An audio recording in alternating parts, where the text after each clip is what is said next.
बहुत सारे लोगों का कहना है कि लोन सेटलमेंट करना है।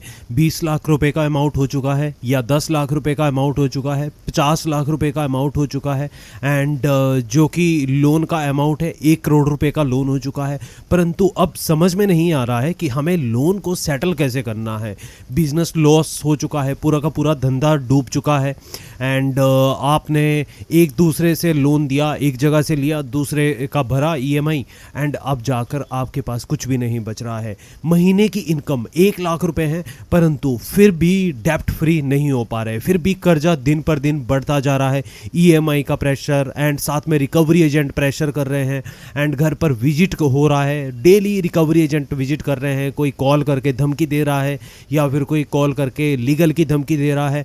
तो आपका अगर ये कोई सा भी डाउट है, ये सारा का सारा आपका इस वीडियो में क्लियर हो जाएगा। लोन सेटलमेंट नियम 2026 में क्या कहता है और अनसिक्योर्ड डेप्ट, बिजनेस डेप्ट है अगर आपके ऊपर, अनसिक्योर्ड जो है, इसके लिए क्या बेटर सोल्यूशन रहेगा और कम से कम में सेटलमेंट हो पाएगा। बहुत सारे यूट्यूब पर आपको वीडियो मिलते हैं देखने के लिए। 10% कहा जाता है, 15% कहा जाता है कि सेटलमेंट हो जाएगा एंड 20% कहा जाता है एंड आपने और भी बहुत सारे वीडियो देखे होंगे। परंतु सही जानकारी, स्टिक जानकारी आपको कहां पर और कैसे मिलेगी। एंड अगर आपको वीडियो को देखने के बाद कोई भी सोल्यूशन नहीं मिला तो आप चैनल को अनसब्सक्राइब करके चले जाएं, आप दूसरे यूट्यूब पर प्लेटफॉर्म पर जा सकते हैं। एंड डेप्ट फ्री सोल्यूशन चैनल पर आपको ऑथेंटिक वीडियो मिलता है एंड कंप्लीट जानकारी मिलती है। ऐसी कोई सी भी आपको जानकारी नहीं दी जाती है जो अनएथिकल होती है एंड अनलीगल होती है। एंड जो लोन सेटलमेंट की रिक्वायरमेंट एंड लोन सेटलमेंट का प्रोसेस होता है, ये आपको कंप्लीट इस जानकारी इस वीडियो के माध्यम से मिल जाएगा।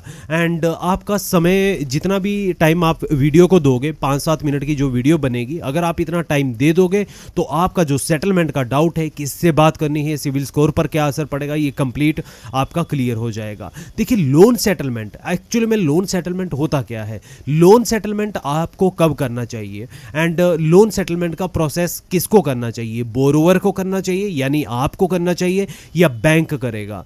देखिए, लोन सेटलमेंट को आपको सबसे पहले समझना पड़ेगा कि लोन सेटलमेंट किया क्यों जाता है।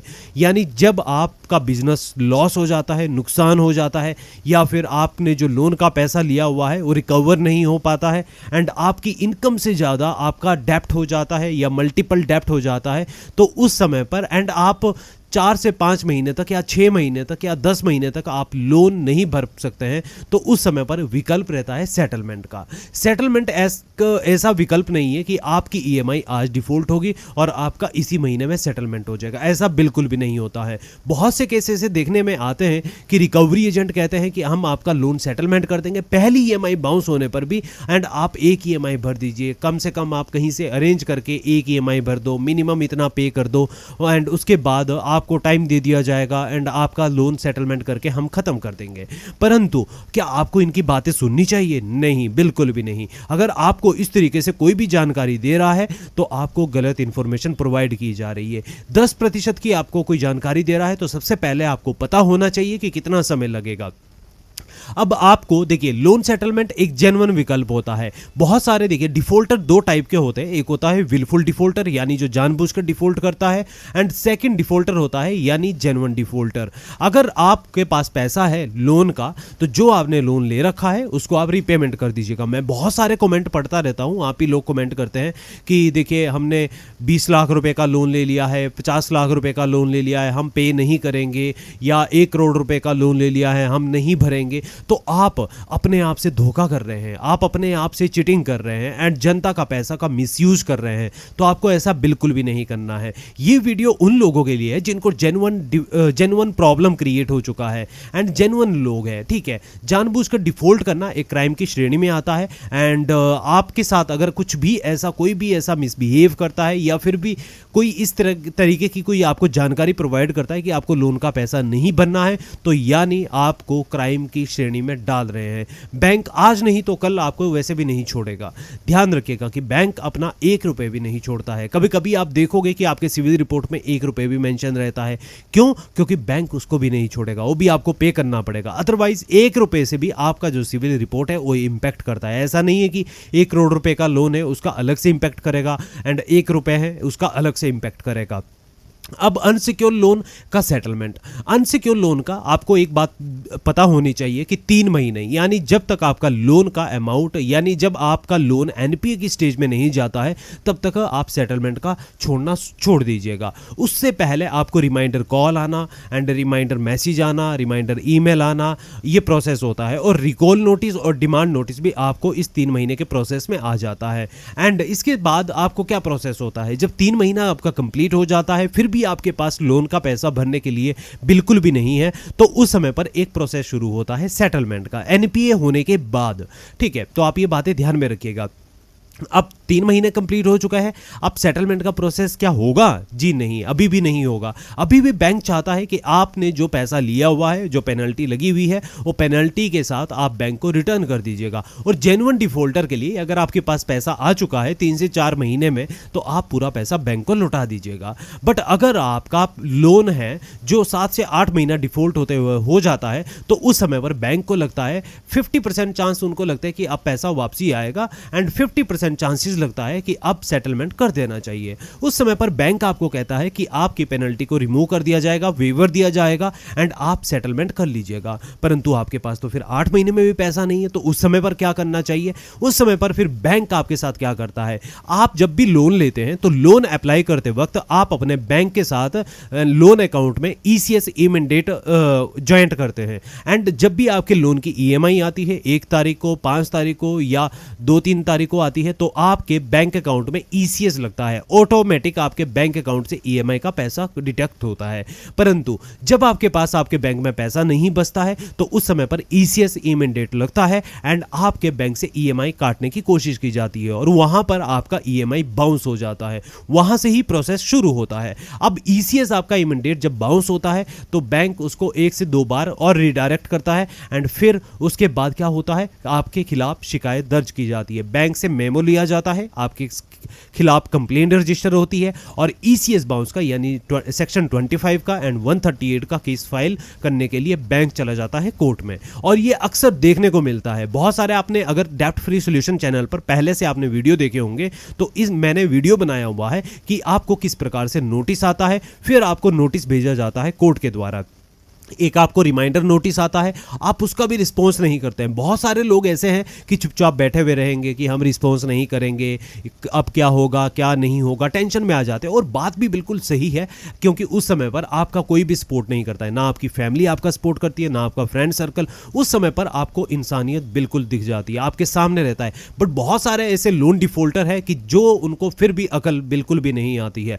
एंड बहुत सारे ऐसे लोग हैं, झूठ, फ्रेब एंड ऑल सारी की सारी चीज़ें भरी पड़ी है उन लोगों के अंदर। एंड ऐसे लोगों के लिए वीडियो भी नहीं है। एंड वो बैंक को भी धोखा देना चाहते हैं, अपने आप को भी धोखा देना चाहते हैं, अपनी फैमिली को भी धोखा देना चाहते हैं एंड फिर उनका कोई भी रिस्पॉन्स बैंक को बिल्कुल भी नहीं करते हैं। एंड ऐसे लोग बैठ जाते हैं। तो मैं ऐसा बैंक को भी कहना चाहूंगा कि ऐसे लोगों को बिल्कुल भी नहीं छोड़ना चाहिए कि जो जानबूझकर डिफॉल्ट करते हैं, बैंक को इन्फॉर्म नहीं करते हैं। कस्टमर का पहला प्रायोरिटी रहता है कि जब लोन आप डिफॉल्ट करते हैं तो आप अपने बैंक या एनबीएफसी को इन्फॉर्म कीजिएगा, अगर आप जेन्युइन डिफॉल्टर हैं। एंड अगर आप विलफुल डिफॉल्टर है तो इन्फॉर्म मत कीजिए। उनको फर्क नहीं पड़ता है, उनको वैसे भी कोर्ट का भी फर्क नहीं पड़ेगा। घर पर पुलिस आएगी, वो 100-200 रुपए खिलाकर उस केस को वहां पर वो वापसी चला जाएगा, फिर से वारंट आएगा, फिर ये इशू क्रिएट होगा। तो ये नॉर्मल सी चीज़ें हैं, ये देश में चल रहा है आज के समय में। अगर आप देखोगे तो जो पैसा खाना चाहता है, तो आप हमेशा जो कर्मा होता है ये हमेशा लौट कर एक ना एक दिन जरूर आता है। आप हमेशा इस बात को ध्यान में रखिएगा। अगर आप किसी का पैसा खाओगे तो आपका एक ना एक दिन वो कर्मा लौट कर आपके ऊपर जरूर आएगा। तो हमें आपको कभी भी कोई भी पैसा किसी का नहीं खाना है। गलती हुई है तो उसमें सुधार कीजिएगा।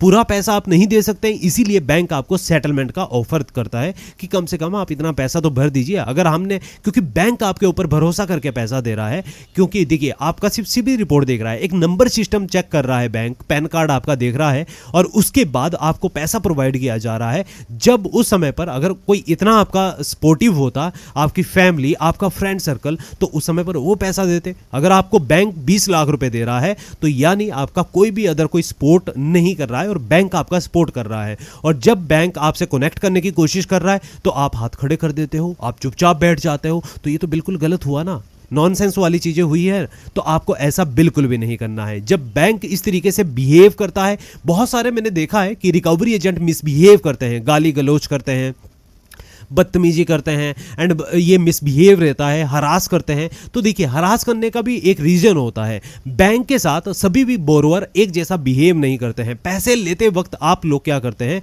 कि बैंक से बिल्कुल पोलाइटली बात करते हैं, बैंक भी आपसे करता है, परंतु बहुत सारे ऐसे डिफॉल्टर है कि जो बैंक से बिल्कुल भी सही तरीके से बात नहीं करते हैं कि पैसा दे देंगे। एंड बैंक इसमें क्या करता है, आप बैंक को फेक प्रॉमिस करते हैं कि आपका पैसा हम अरेंज करके 2-4 दिन में दे देंगे, 10 दिन में दे देंगे, 15 दिन में दे देंगे।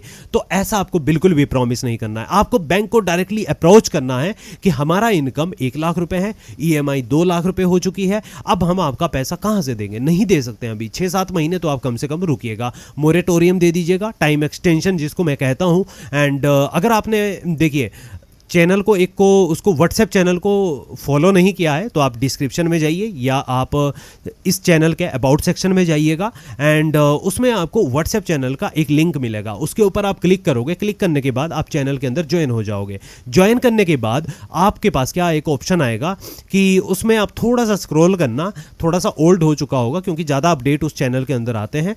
तो उसमें आपको एक फॉर्मेट मिलेगा, उसमें आपको मोरेटोरियम टाइम एक्सटेंशन का एक लेटर मिलेगा, उसको आप डाउनलोड कीजिएगा। उसमें लोन की डिटेल, अपनी डिटेल फिल कीजिए और जब भी आपके लोन का डिफॉल्ट होता है तो आप उसको वहां से अपने बैंक को सेंड कर सकते हैं। आपको मैं यही चीजें समझाना चाह रहा हूं कि जब आपका लोन डिफॉल्ट होता है तो आप अपनी हार्डशिप के साथ अपनी सिविल रिपोर्ट, अपनी जो हार्डशिप के डॉक्यूमेंट होते हैं, मेडिकल, बिजनेस लॉस या जो भी आपको इशू क्रिएट हो रहा है उसके साथ आप अपने बैंक को इन्फॉर्म कीजिएगा। आपको चुपचाप नहीं बैठना है और आपको फेक प्रॉमिस बिल्कुल भी नहीं करना है। आपको बैंक को डायरेक्टली बोल देना है कि आपका कितने टाइम तक डिफॉल्ट रहने वाला है। तो ये प्रोसेस आपको अपनाना है। तो अगर आप इस तरीके से अपनाओगे प्रोसेस को तो आप जेन्युइन डिफॉल्टर रहोगे। अब पर्सनल लोन आप देखिए, जब 4-5 महीने डिफॉल्ट होते हुए हो जाते हैं और आपका अमाउंट ज्यादा रहता है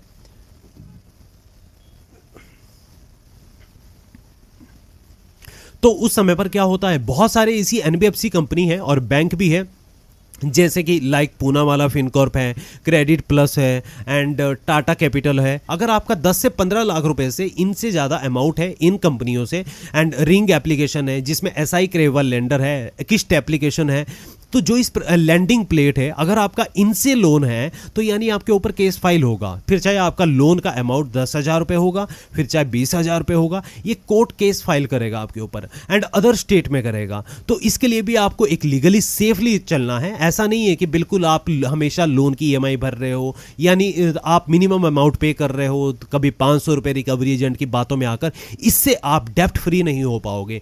यानी आप मिनिमम अमाउंट में भी आपको ना पूरा का पूरा इनकम उसी में डाल दोगे और ना आप सेटलमेंट कर पाओगे, ना आपका अकाउंट NPA होगा और आप ऐसे ही 3 महीने भी खींच लोगे, 6 महीने भी खींच लोगे और साल भर भी आप चला लोगे, इससे 2 साल भी आप चला लोगे, 3 साल भी आप चला लोगे, परंतु आप इसी सर्कल में सर्कुलेट होते हुए रहोगे और आप गोल गोल घूमते हुए रहोगे। ना आपका लोन कभी खत्म होगा और ना आपके पास कोई सेविंग बचेगी और ना ही आपका सेटलमेंट होगा। तो उससे बेटर है कि आपको क्या करना पड़ेगा, एंड आपको सेटलमेंट के लिए अमाउंट का अरेंजमेंट करना पड़ेगा और इसके लिए आपका इनकम सोर्स आपको सेव करना पड़ेगा। तो आप समझ ही चुके होंगे कि मैं आपको क्या कहना चाहता हूं। अब पर्सनल लोन अगर आपको 10% में सेटलमेंट करना है तो ऐसा नहीं है कि आपका 6 महीने में या 8 महीने में सेटलमेंट हो जाएगा। इसके लिए एक प्रोसेस होता है।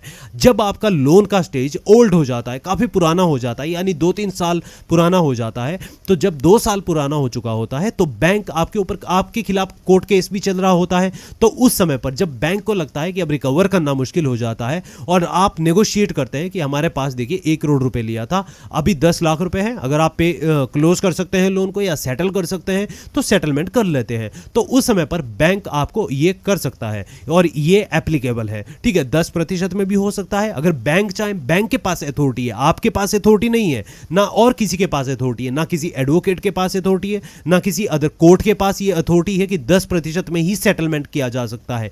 ये अथॉरिटी सिर्फ और सिर्फ NBFC के पास है जहां से आपने लोन लिया हुआ है और बैंक के पास है। अब कितना समय लगेगा ये तो आपको पता है कि अगर 10% में करना है तो कम से कम आपको 2 साल, 1.5 से 2 साल तक आपको मानकर चलना पड़ेगा। अब सेटलमेंट करने से पहले लीगल एक्शन ये 5 से 6 महीने में आपके साथ प्रोसेस हो जाएगा एंड केस फाइल हो जाएगा। तो इसके लिए आपको लीगली सेफ चलना पड़ेगा। 20 लाख का लोन कितने में सेटल होगा? 20 लाख रुपए का लोन अगर आपको सेटल करना है तो 4-5 लाख रुपए में भी सेटलमेंट हो जाता है, अगर आप सही तरीके से नेगोशिएट करते हैं और आप उतना अमाउंट कलेक्ट कर लेते हैं। सिविल स्कोर पर क्या असर पड़ेगा? सिविल स्कोर आपका इंपैक्ट करेगा। सेटलमेंट करने से भी आपका इंपैक्ट पड़ता है, ध्यान रखिएगा। अब घर पर रिकवरी एजेंट विजिट कर रहे हैं तो क्या होगा, क्या प्रॉब्लम, इसके लिए क्या सोल्यूशन है? जब भी आप ईएमआई के लिए मोरेटोरियम मांगने की कोशिश करते हैं एंड रिकवरी एजेंट आपके घर पर विजिट करता है तो इसके लिए आपको रिकवरी एजेंट से DRA licence and visiting letter and इसके साथ साथ आईडी कार्ड ये डिटेल मांगनी है। और अगर नहीं ये डिटेल है तो जूता उठाइए और लगाइए उनको, ठीक है। 100 नंबर पर कॉल कीजिए, ये भिखारी आपके घर में घुस गए हैं। तो इन भिखारियों को, भिखारी भी अच्छे होते हैं, वो मांग लेते हैं रोड की साइड में, ठीक है। इनको दल्ले बोलो, ठीक है। किसी एक यूट्यूब चैनल पर एडवोकेट ही है, वो वीडियो बनाते हैं, उन्होंने दल्लों का वर्ड का यूज़ किया हुआ है। तो ये दल्ले ही होते हैं जिनके पास कोई आईडी कार्ड नहीं होती है, कोई ऑथराइजेशन नहीं होता है और कोई उनके पास डीआरए लाइसेंस नहीं होता है। ये चोर और लुटेरे होते हैं और इन लुटेरों से आपको हमेशा बच कर रहना है, ठीक है। और बचना क्या, डरना आपको बिल्कुल भी नहीं है। आपके घर में घुसे तो आप इनके घर में घुस जाओ, ध्यान रखिएगा। अब घर पर रिकवरी एजेंट अगर विजिट करते हैं तो आपको इस तरीके से करना है। क्या करें, कैसे करें और कैसे बाहर निकलना है?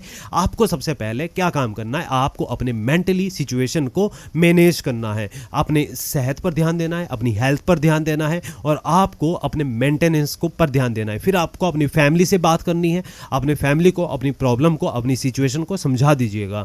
एंड उसके साथ साथ कोई भी, देखिए बहुत सारे ऐसे भी लोग हैं कि फैमिली के प्रेशर में डर जाते हैं, घर पर नोटिस ना जाए, ये ना हो, सो ना हो। इससे आप डरिए मत। कोई आप इलीगल एक्टिविटी नहीं कर रहे हैं, कोई ये इलीगल काम नहीं है, इसमें डरने की बिल्कुल भी बात नहीं है। आप सच्चाई के साथ खड़े हो जाइए, आपके साथ 100 लोग और खड़े हो जाएंगे। हम देखिए, अगर आप सच का साथ दोगे तो हम भी आपका सपोर्ट करेंगे और अगर आप सच का साथ नहीं देंगे तो आपका सपोर्ट कोई भी नहीं करेगा। आप आज इससे बाहर निकल जाओगे, कल आप किसी और प्रॉब्लम में फंस जाओगे। तो ध्यान रखिएगा, सच्चाई हमेशा कड़वी होती है, बट उसका अगर साथ देते हैं तो कड़वाहट के बाद मिठास आपको हमेशा के लिए मिलती है और वो लाइफ टाइम रहती है। बट जो ये धोखा, धड़ी और छल कपट, ये हमेशा कभी नहीं रहता है, ठीक है। ये हमेशा आपको दुखी देगा, आपको परेशानी करेगा, आपको मेंटली टॉर्चर करेगा। तो हमेशा आपको इसका बिल्कुल भी सपोर्ट नहीं करना है, ठीक है। आपको सही तरीके से अपने डेप्ट को, जितना आपका डेप्ट है उस चीज़ को, देखिए एप्लीकेशन को तो आप डिलीट मार ही दो, ठीक है। अपनी जीमेल आईडी से सारे एप्लीकेशन को हटा दो एंड जितने भी आपके पास लोन के एप्लीकेशन है, चाहे वो बैंक का हो या एनबीएफसी का हो, उन सभी को हटा दीजिएगा। बाकी कोई आपको टॉर्चर कर रहा है, परेशान कर रहा है तो उनसे आपको डरना नहीं है, आपको भी उनको टॉर्चर कर देना है, ठीक है। गाली गलौज करता है, आपको रिकॉर्ड रखना है, पूरा का पूरा कंप्लीट रिकॉर्ड रखना है एंड बिना इंफॉर्मेशन के, यानी बिना आप को इन्फॉर्म किए हुए अगर कोई घर पर जाता है तो आपको मैं बता चुका हूं कि इन दल्लों के साथ क्या करना है, आपको इन भिखारियों के साथ आपको क्या करना है। आप ध्यान रखिएगा, ठीक है। बाकी आप मेहनत कीजिए, अपने ऊपर काम कीजिए और आराम से रहिए और टेंशन फ्री रहिए। बाकी कोई भी आपको दिक्कत आती है, कोई भी आपको परेशानी आती है तो आप डेप्ट फ्री सोल्यूशन चैनल को देख सकते हैं। इसके ऊपर आपको ऑथेंटिक वीडियो मिलती है और बाकी आप जानते ही हैं, ठीक है। तो चलिए आज का वीडियो यहीं समाप्त करते हैं एंड मिलते हैं नेक्स्ट वीडियो में। Thank you.